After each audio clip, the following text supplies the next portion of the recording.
Hey everybody, this is Jen Kleinhens. And I'm Rob Vose. And you're listening to another episode of Everybody Hates Your Brand, a podcast where we talk about our thoughts and opinions on marketing, from customer experience to brand and everything in between. Join us today as we talk about the first in a two-part series, Behavioral Science, an Introduction for Marketers.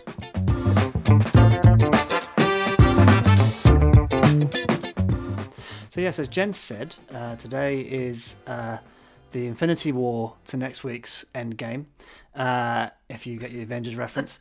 Jen and I have talked a lot about behavioural science and the application of behavioural science in marketing over the first four of these podcasts. And we felt that it was such an important topic that we wanted to cover it off. And indeed, a member of this podcast has written a book on behavioural science and the application of behavioural science. She believes that it's so important. She being the operative word, she'll figure out who it is. So what we're going to do is, as I say, split this up. So today we're going to talk a little bit about what behavioural science is, why it's important for marketers to understand, and then some key principles that we think you can apply to your marketing. And then second half of the podcast next week will be a few more of those applications. We're going to cover 6 in total, 3 this week, 3 next week. And then next week, a little bit of a conversation about the ethics behind behavioural science and the use of behavioural science and using your powers for good, not for evil. So that's kind of what we're going to do today. So I'm going to hand over to Jen, who is the real expert on this topic in this duo. So Jen, how would you like to kick off? Well, I mean, I think that was a great introduction. I think maybe the best place to kind of level set at is, what is behavioral science? Why are we not calling it behavioral economics? Does it include behavioral economics? Does it include psychology? Like, what exactly is it? I prefer to call it behavioral science and not behavioral economics. Mostly because behavioral science is kind of a catch-all term. And this is actually a Twitter a survey somebody sent out that I'm friends with on Twitter the other day, who is like a legit kind of PhD behavioral economics, behavioral science type person. And that was exactly what the question was. Should we call it behavioral economics? Is it behavioral science? Which one is the big umbrella that everything fits underneath? And the answer that came back was, thankfully, what I also thought as well. Is it behavioral science is like the big umbrella? I think it makes sense. To me, behavioural economics is a subset because the application of psychology into economic modelling, which before people understood the human brain, or certainly economists, had models that were built about people being rational. Yes. And obviously people are not rational. They are. So I can see irrational. it as yeah, absolutely. Yes. Predictably so. Dan O'Reilly might say. I think that combination of applying psychology into economics, I think behavioural science is the right term because I think it's a broader terminology. I will say, I think the one reason people get really confused about that is because Daniel Kahneman, who's like one of the fathers of sort of behavioral economics and behavioral science, was a psychologist who won the Nobel Prize in economics because his findings in psychology influenced the world of economics so much. So I think sometimes people see that and they get a little bit confused, which is totally understandable. But basically, like at its core, behavioral science is the study of sort of why people are making the decisions that they do, and that could include, findings from psychology, behavioral economics, like, neuro marketing or neuroeconomics, things like that. So there's a lot of kind of different places you can pull from, but at the end of the day, it's why do our customers kind of make the decisions that they do, or how can we set up an environment in a way that we can hopefully kind of nudge them into one direction or another. And I think that bit you've pointed out is why it's important for a marketer, is because understanding how people's brain works, pretty handy. And I always talk about how can you improve the odds, the probabilities that somebody's going to do the thing that you want them to do, however you choose to do that. And I think this is a great way of a lot of things we're going to be talking about today aren't absolute in the sense that everybody will do this if you do Y. But what they are there to do is tip the odds, I think, a little bit in the favour of what you would like to happen. Yeah, exactly. And I think that's one of the interesting things, too, is like it is a little bit of a, I don't know, double-sided coin, if that's the saying I want to use. So on one hand, there is no silver bullet, right? And I think some people think of behavioral economics or behavioral science as like, this is it, it's science, we know exactly how it's going to go, and we can make, maybe they're making promises. I've heard people make promises along the lines of like, oh, we can definitely figure out, how to make customers do A or B. But at the end of the day, there's no silver bullets. I think a lot of the behavioral science principles, you have to get customers that are kind of in the right mindset, or kind of, can be influenced in certain ways, or that are in certain environments. But, one of the, I guess the modern masters of behavioral economics and advertising, so Rory Sutherland, who's, I believe, vice chairman at Ogilvy. Right. And he's the big, he has a TED Talk. He's he's been kind of beating the drum on this for a while. He actually, I think, sums it up really well. And he's like, yes, they're small decisions or small choices, but you'd be really surprised at how big an impact like a small kind of tweak or nudge can have. And so I kind of have to agree. So in some ways it's much less than you'll kind of see some people promise. In other ways, it can be a much bigger impact. It's a nudge, not a shove. Well, but if you replicate that nudge and you multiply and you improve your probabilities across thousands, millions of interactions, depending on who you are as a brand and the scale of your brand, then it can have that can add up. I think is absolutely right. Definitely. And who am I to argue with Roy Sutherland? So. Who are any of us to argue Very true. with him? I think it's interesting too because as a marketer, like I'm the head of customer experience, so like I deal more in the sort of like what you would call like creating a choice architecture, right? So like, or a choice environment. So if you're somebody who's walking into a store, like how can we make it obvious to you kind of, where we want you to go? Like how do we make the choices that we want you to make in an ethical way, as obvious and as easy for a customer as possible? I do think it's worth mentioning that, there's a few buckets in which behavioral science is particularly helpful. The first one, and I think the classic example that advertisers have been doing before behavioral economics existed or behavioral science existed as a discipline, is framing creative communications, framing experiences. So, when you look at an ad, how are you asking me to do what you want me to do? How are you presenting information? How are you showing me something? Maybe there's something you're leaving out or something you want to pull to the fore. And, what you'll see and what you'll find is a lot of best practice in things like direct mail, email. I mean, these are things that now we can go back and identify and say, oh, that's loss aversion, that's scarcity, that's choice overload, that's whatever. But at the time, they may not have realized it. They just realized that it worked. Yeah. I think it sounds weird, but naming it helps in a sense. Yeah. Sort of create some validity. There's a word I always struggle to say. Validity around it. But I also think, having worked with brand planners and understanding people and emotional, like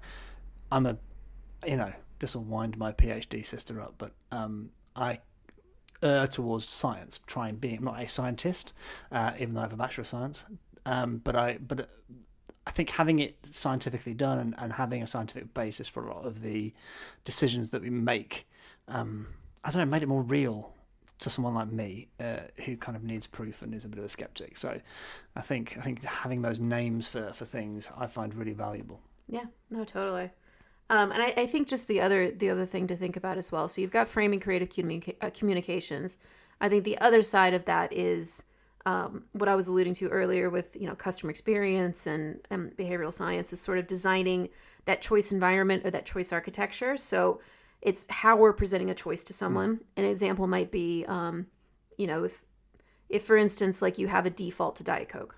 Yeah. So let's say you're going through an app and you want to order something and it has, a page with drinks on it. There's 2 pages and you put Diet Coke on the first page and you put everything full fat Coke on the next page. Well, because you saw Diet Coke first and because most people are too lazy to kind of go to the next thing, they default to Diet Coke and all of a sudden you've sold a bunch of Diet Coke. Yeah. So that's a good example. I love, by the way, as a Brit, that you said full fat Coke. I do say full fat Coke. That is definitely a British thing to say. I've been on planes before where I think I was like on a business trip or something. Yeah. With some Brits, and we were coming across, and they said that to an American stewardess, and she was like, "Excuse me, like they didn't understand. Coke doesn't have fat." It's like, no, I know, like a regular Coke. I need some full fat Coke. Anyway. Yes, the translation for our American listeners. Yes. But I think, from a high level, this really, like what it is, it's how we can use it. So I think what could be really helpful is if we go through, what did we say, 3 in this episode and 3 in the next episode. Again, there are hundreds of these. Yeah, this is not by any stretch an exhaustive list. Exactly. There's hundreds of behavioral science principles, cognitive biases, like heuristics, all of these kind of things. We have picked 3. Choice overload is our first one. We'll go through each of these, obviously. Confirmation bias, which I think a lot of people are probably familiar with what the concept of that is. And then the goal gradient effect. And basically what we're going to do is quickly explain what each of these principles are in kind of a one-off manner. We'll give you some examples, some ways you might want to think about each of these principles to apply them in your marketing or customer experience. And we'll kind of share some after the fact examples. Absolutely. Some experience examples where we've used it. Yeah. Cool. So choice overload. So this is an interesting one because I feel like a lot of people can relate to choice overload. Yes. So basically it's the idea that some choice can be good, but too much choice will overwhelm customers. In fact, they found that if you live in a world with too much choice, you can become anxious, you can become depressed, you can become very sad, which is all interesting. I think quickly before we dive into some examples of how that might work, it's worth mentioning maybe one of the most famous choice studies that there has been. You're going to do the jam thing? I'm going to talk about jam. Nice. Yes, I'm going to talk about jam. So this is a very famous study conducted through researchers at Columbia University. Basically, they set up a booth with some jam samples, right? Every couple of hours, they would switch from a selection of 24 jams to 6 jams. So keep those numbers in mind. So a lot of jams or a little bit of jams. A few jams. A little bit of jams. Don't worry about it. So when there were 24, so when there were a ton of jams, 60% of customers would stop and get a sample, but only 3% would buy a jar. And now when there were only 6 jams, 40% of people stopped. So 60% when there were a lot, 40% when there were a little. But this is the interesting part. Of those 40%, 30% of those people bought jams. So 3% versus 30%. So basically all you need to know from that is lots of options attracted customers to browse. It was visually interesting. They were like, oh, what's this? I want to go try some things. But fewer choices converted customers. So it got them to buy something. And that I think is kind of the key bit of choice overload. This is where people get tripped up a lot too. They think, oh, well, it's like Amazon. I go on Amazon, I can get anything I want. I can see. But the problem is that is a lot of browsing behavior. A lot of merchandise means a lot of browsing behavior. And if you are not using some kind of choice or maybe even a suggestion algorithm, like filtering system, a filtering collaborative system. Filtering, don't they? Thank you. Then it becomes, you miss out on a lot of conversions that you would otherwise have.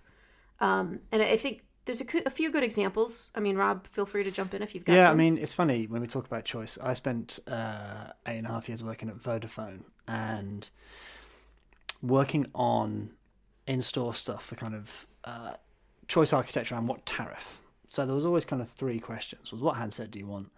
What tariff do you want? And what extras do you want, like data packs and all that kind of stuff? And it was really interesting to watch Vodafone oscillate, he says, good word that, oscillate between really stripping choice out because people were finding it too complicated and there was some tariffs with very few people signing up to them, to oh crikey, we need more choice, and we've switched the other dial completely the other way.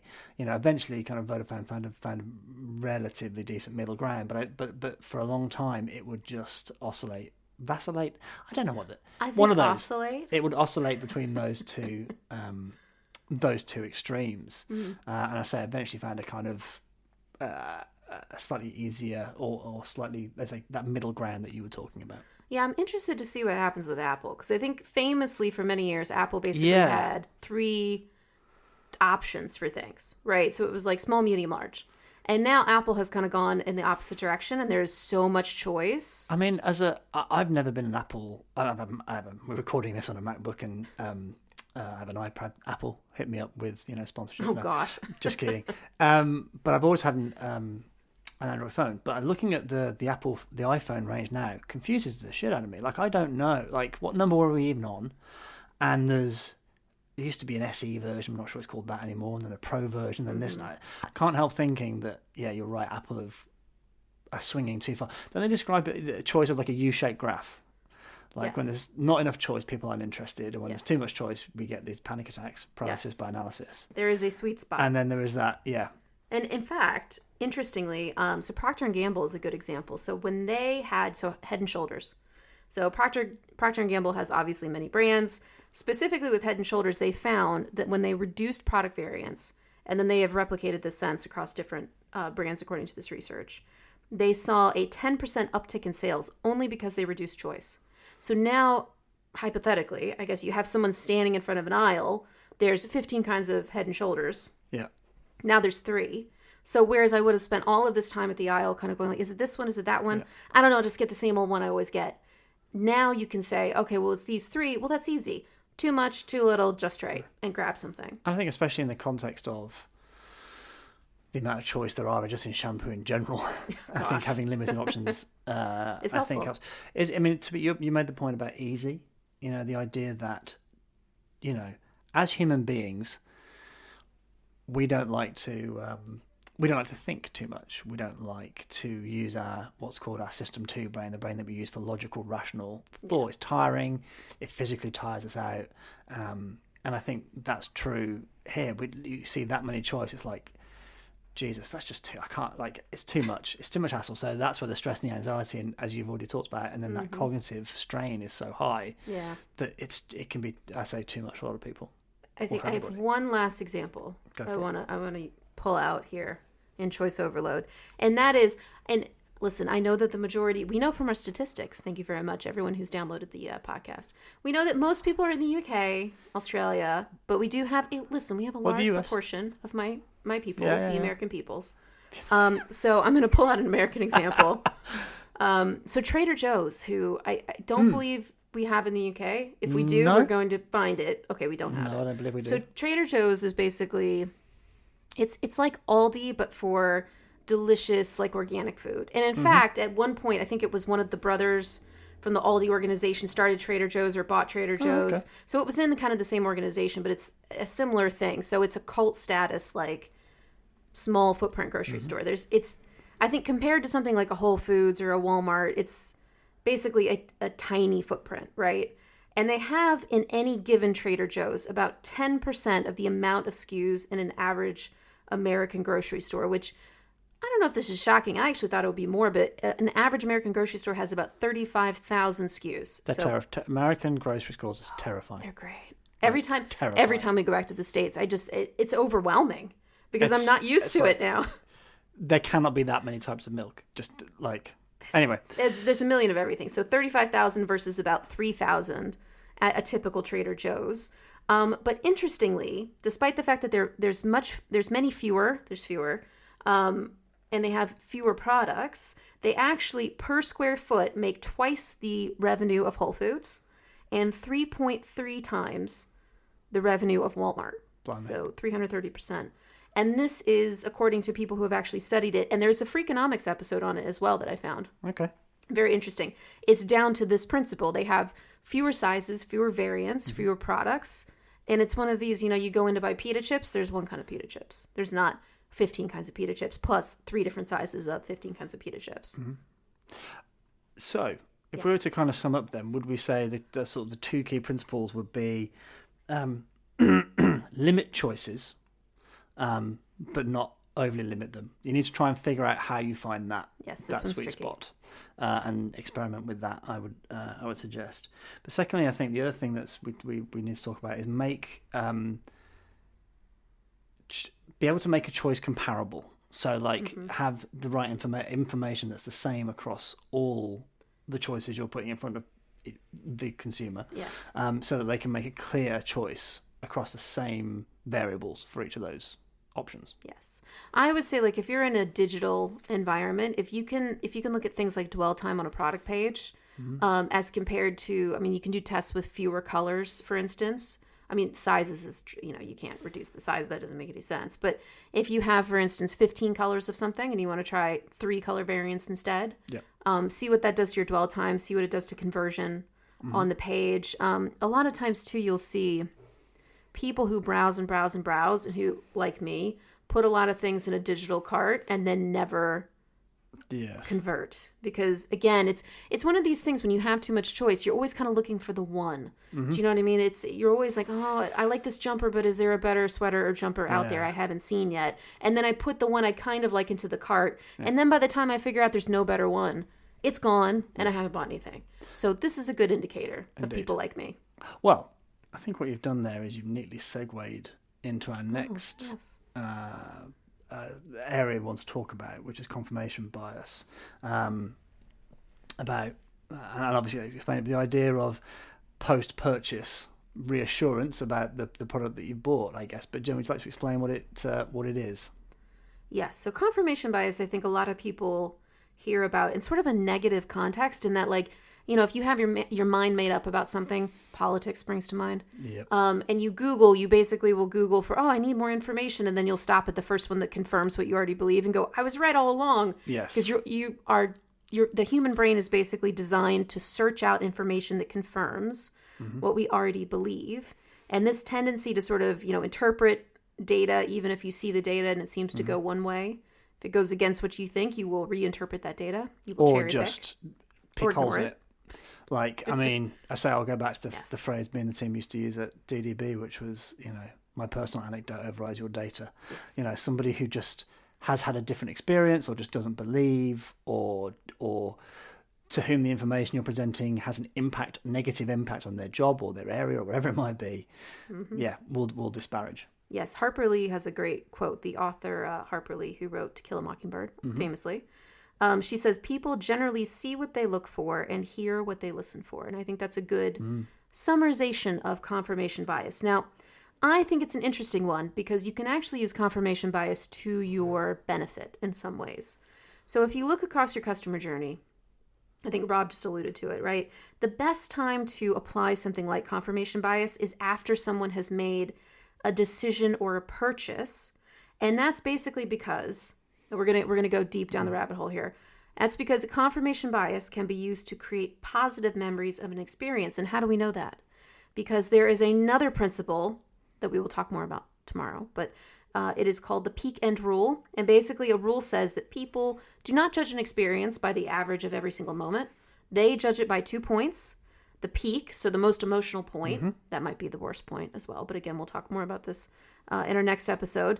And the end. So when you have confirmation bias and you've made this really risky decision, like I've gone and I've bought a new car, is the first thing that you want to see after you bought that new car that it's a lemon model, that everyone's really disappointed, that they hate it, that's terrible? Or do you want to see a bunch of information about how sustainable it is and how it has the best mileage of any car and how everyone who owns one is just so happy and thankful and they never want to, give it up. They never want to rickroll anyway.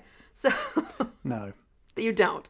So the point being is that confirmation bias is something we can definitely use to our advantage. A few examples, though I think you might have some as well. Well, let's think a couple of examples, I guess. One, working on Volkswagen in Australia and the welcome process there. So you've placed your order and you're not buying off lot stock that's at the dealer, and that it's being actually created and then sent to the country. Reassuring people that, hey, you made the right decision, and I think using things like third-party reviews, independent reviews, because they have more authority than you saying, hey, you made the right choice. Well, of course you're going to say that. I think is a really, really valuable thing, and I think people seek it out. Like I went and bought, my parents actually very kindly for my 40th birthday bought me a new driver, golf club. And I had it fitted and I went through different choices and different options and eventually came out with a particular driver. So even though I knew it had been fitted to me, the fact that I had other options available, the fact that my parents had bought it for me, so sort of psychologically it had some importance, like I wanted to like it and I wanted it to be a good driver. The fact that it's kind of not really a hugely reversible decision, that I didn't want to say to mum and dad, actually, I think we made the wrong mistake, did you keep the receipt? Meant that I spent time I looked on reviews and read reviews afterwards. And I hadn't read reviews beforehand because I was going in to be fitted by a professional, but I still went back and went. So I think I've done that in the past with email campaigns, welcome campaigns, those kind of things from a CRM perspective, going back and saying, hey, you made the right choice and it isn't just us who thinks so. Here's the review from whatever it was. Yeah, I think really gives really gives some reassurance. Yeah, for sure. I think two examples that really spring to mind for me, if you're familiar with the company MailChimp, who is an email service provider, used by a lot of like small businesses and some, pretty large businesses as well. They actually had this customer insight that sending an email, especially when you're a small business and like every person that unsubscribes to your list is, a dagger right to the heart, that sending an email, pushing send is so scary. And this is true. Having my own few email lists, I can tell you that this is true. And what they decided was, after you send that email, you kind of need like a pat on the back. You need someone to tell you, good job. I know that was scary, but everything's going to be okay. So for many years, they've just recently changed this, much to my sadness. They had so they're MailChimp. So Freddie is like a little monkey who is their mascot. Thank you. And his little paw would come up in a little animated GIF, and it would like slap the screen, and it would basically say like, high five, you did a great job. And it's actually cited as one of the most like empathetic pieces of design of the last like decade. And I recently sent an email to my list for choice hacking, coincidentally. And it was a basketball going into a basketball hoop. And I posted on Twitter and I was like, I'm very sad. I'm disappointed. Because for a moment they had like a bunch of different little like, like monkeys and cats. They were kind of giving you like little high fives, little paws came up. It was so cute. And it always made me feel great. But then I was like, I don't feel the same about this basketball in a basket. Yeah. No, but the point being is that actually, when I saved the GIF to complain about the GIF, it was called Empathy GIF. So I thought, oh, this is very interesting, isn't it? That is interesting, yeah. They know exactly what it does. Yeah. Yet they have chosen to maybe test some new things. But I hope that the little paw comes back because I really like him. The second example, I think, is a good one. Maybe not as straightforward as you would think, but Pret. I think Pret does a really good job with confirmation bias because if you go For our American cousins, would you like to explain who Pret a Manger are? They have Pret in America. Do they really? They do, mostly in airports, New York. My apologies. But for anybody who doesn't know, anybody who's listening in the country that doesn't know, Pret a Manger is a chain of, I suppose, restaurants. Restaurants might be the right word, but a place where you can go and get the Great British Sandwich for lunch. You can sit and get coffee, sandwich. Think of it as like, I like to think of it as a Starbucks if what they did was sandwiches and craft coffee. But the key thing being they also care a lot about the provenance of their ingredients, and they make things fresh every morning, etc., etc. Their terrible coffee is organic, but it tastes it tastes bad. I'm sorry, Pret. Your sandwiches are fine, but your coffee's got a long way to go. Anyway, so Pret, to your point, cares a lot about, they have organic coffee. It's like natural. This is their whole thing. And if you go into a Pret and you kind of grab your sandwich, they're all pre-made. So you grab your sandwich, you grab a little juice, you go up, you pay. If you decide to sit down, they have not spent all of the time that you're going to be sitting in the restaurant trying to tell you to buy something else. What they do is they put up their posters and their sort of advertising and things in the seating area to just have big, beautiful pictures talking about how great their coffee is, how fresh it is, it's Arabica, it's organic, all of these things. And it's a nice piece of confirmation bias because it's a little bit like, I had this lunch hour, usually, in the city at least, is, you go grab Pret when you've got like 20 minutes for lunch. And so you grab your Pret and it's like, oh, I've made a little bit of a risk. I could have gone down the street here to wherever to get something different, but I've chosen Pret. I've, taken a risk. Yeah. And I think by having those messages about provenance, about ingredients, about freshness, natural, all of that, they do a really good job of like telling you like, oh, you made a good choice. Even though it was an expedient choice, it was a fast, quick choice. It's a good one. Like you're doing something good for yourself, for the environment, for whatever. So great example. I think interesting that one piece of point of sale that was designed has two uses, just probably for a different point. But True. When you first walk in there, you're seeing all these things. Right? Oh, I've made a good choice to come in here, and oh, look at this. Oh, that looks nice. Or I might try that. And then subsequently, that point of sale has a different purpose, even though it's exactly the same. Yes. Exactly the same thing. So I think the key point there is to reinforce people's decision so make them feel like they made the smart move. They made the right move in choosing your brand or product X or whatever it is that you're selling. Yeah, totally. Okay. So the last one for this episode. This is an interesting one. I think people have really, obviously for all of these, like I've written the book Choice Hacking, and then I've got the Choice Hacking website, and I'm gonna shill for 1 second. And so being sort of a stats junkie, on the weekend, you kind of go in, you see like what people are liking, what are they sharing, what are they responding to. This one has been very interesting. The goal gradient effect. I think people are not as familiar with it, but it's very applicable, I feel like, to digital experiences, to, marketing, to physical experiences, things like that. And basically, it was coined by behaviorist Clark Hull in 1932. So it's been around a while. It says that the closer people get to a reward, they speed up their behavior to get to their goal faster. So in other words, people are motivated by how much is left to get to the goal, not how far they've come. So not all the effort they've put in, not the, I've lost 30 pounds, but I really want to lose 35. That's that 5 extra pounds is kind of getting them to behave. And so for this reason, you will often see goal gradient effect at work in things like gamification elements. So progress bars, badges, profile completion percentages. Basically, you can apply it many places, but I think best used where you have users that you need them to get a big task done. So that could be profiles, for instance. Like LinkedIn does a great job of that. You have to get them through basically these smaller objectives. Yes. To get to the you goal see it in surveys all the time, don't you? You're 20% of the way through, you're 30% of the way through, you're close to it. To me, for somebody who comes from CRM, and I hate the phrase loyalty program, but from a reward program perspective, goal gradient effect is crucial. So if you look at the airlines, for example, you're one flight away from, obviously when I was flying to and from Australia, I was a member of the Qantas Club, and, flying to and from Qantas Frequent Flyer Program, to give it its full title, I was flying to and from, and you're one flight away from getting this level up, which means that you get free access to the lounges and all that sort of stuff. There are people who will take, Qantas flight, a quick flight to Melbourne from Sydney or something, just to make sure that next time around they get their gold membership so they can continue to get access to the lounges. It's worth the money for them to take for that short internal flight, for example.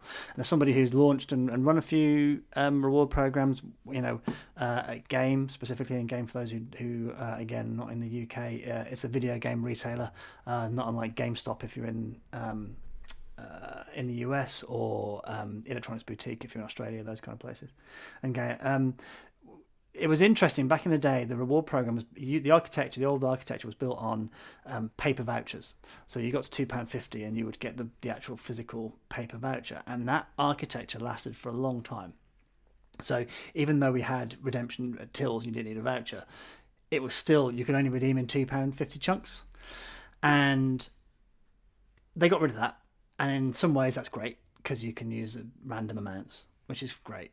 But in another way, it kind of got rid of quite a useful tool, which from a marketing perspective, which was you're so close to your next £2.50, you're only X amount away from getting £10, £20, £30, £40, whatever it was as a reward balance to go and spend. So we used to do things like send out statements, and those statements would have a progress bar of here's where you are and here's where you get to, and we would always make sure they were 2/3 full rather than halfway or less than a third. So we didn't really have the money to do fancy digital printing back in the day. So the bar would be exactly the same for everybody, just pre-printed, and then we would laser the numbers on top in terms of where they were in terms of that. But it was always 2/3 rather than half or less than that, because it always made people feel like they were getting close to the next milestone. There.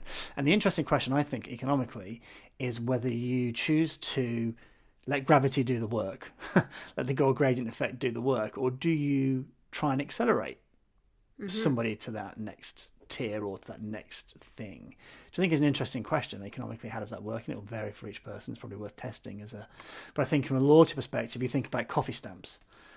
That idea that once you have, let's say you've got your 10 stamps for a free coffee, a smart move is to, when you get a new card, to give them 2 stamps, not 1.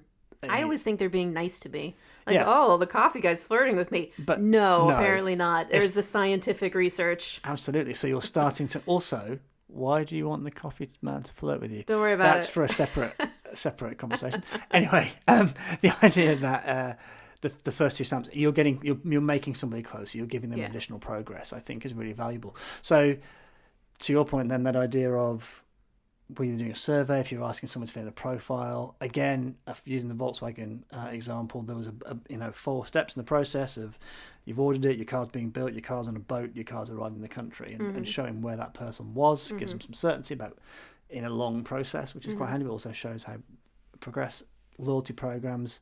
I think there's a huge amount of uses for the gold gradient effect and showing how close somebody is to their goal. Yeah, I think there's two good examples for me that spring to mind. Uber's a good one. So if you're waiting for your Uber to come get you, they tell you how much time is left until they get there. Instead of, it's a 15-minute drive. Well, I don't care if you're going to be here in 3 minutes. So tell me 3 minutes, 2 minutes. Yeah. Oh, it's 3 minutes again. Oh, no, it's 2. That whole process is very entertaining as well. Kind of keeps you engaged while you're waiting for your Uber.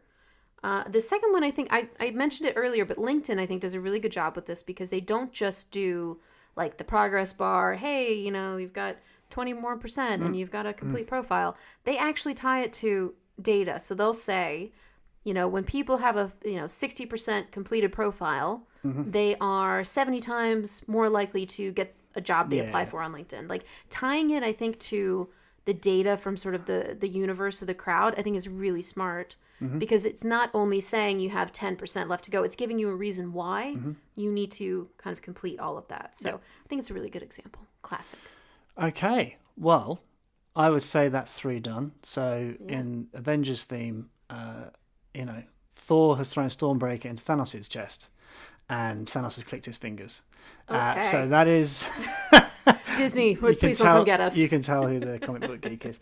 We've reached the sort of halfway point of this behavioural science double header. So we're going to draw a line under it there. Sure. And we will recommence with more behavioural science next week.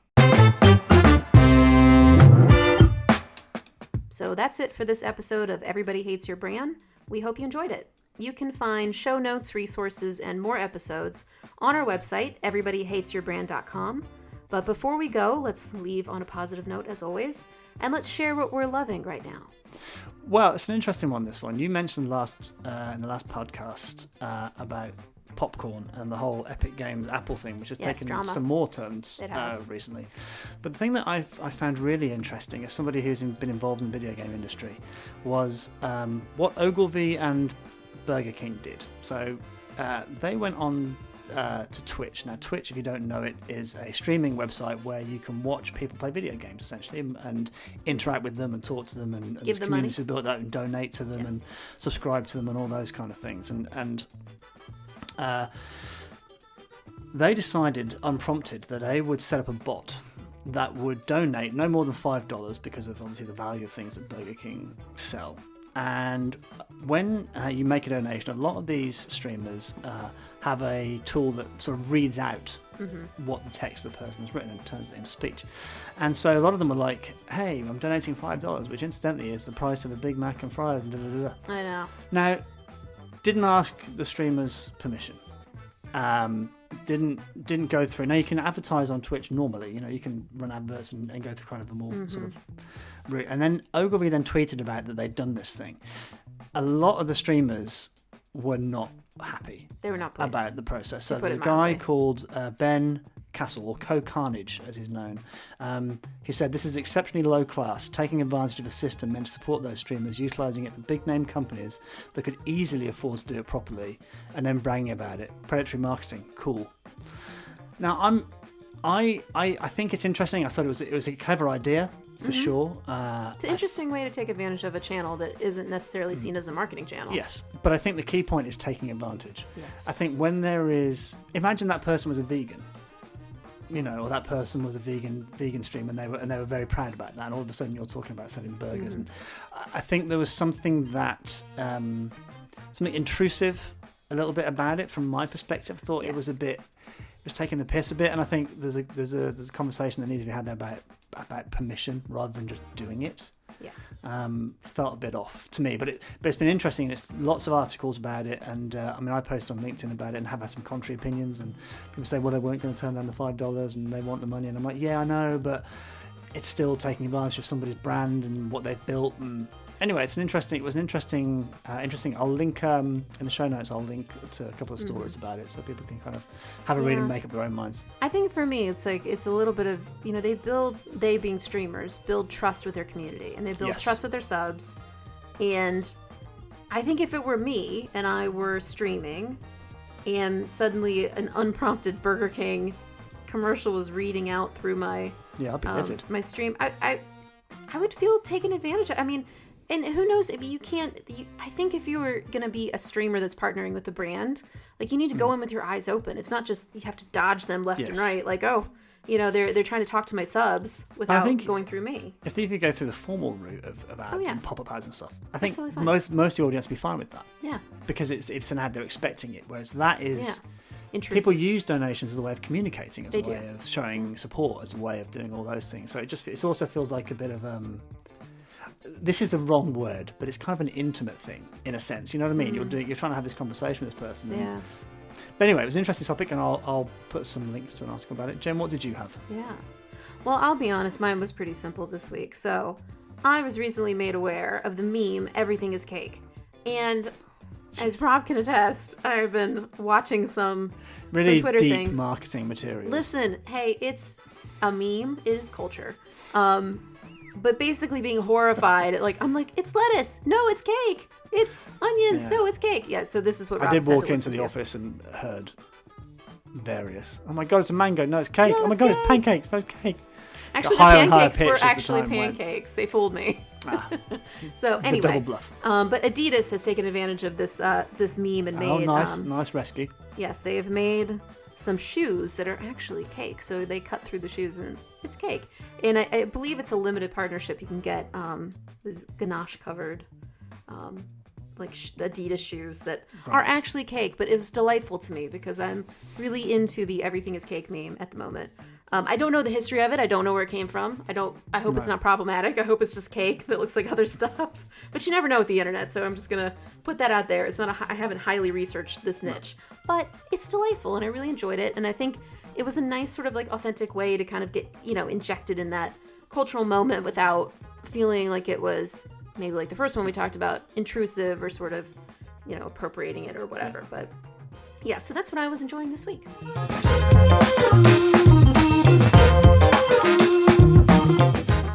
Well, you did it. You wasted another perfectly good half an hour or so with Rob and Jen and the Everybody Hates Your Brand podcast. Again, you can find us on everybodyhatesyourbrand.com and your podcast platform of choice. Have a week. Indeed, and I got shouted at by, not shouted at, prodded, I don't know, abused, something, by Natalie Moore, friend of the show, for not saying this in the last two. In the first two episodes of this podcast, I would repeat a phrase that my mother always said, and she was sad when I hadn't in the last two, so I'm going to bring it back. As my mum always says, take great care and be vigilant. Indeed.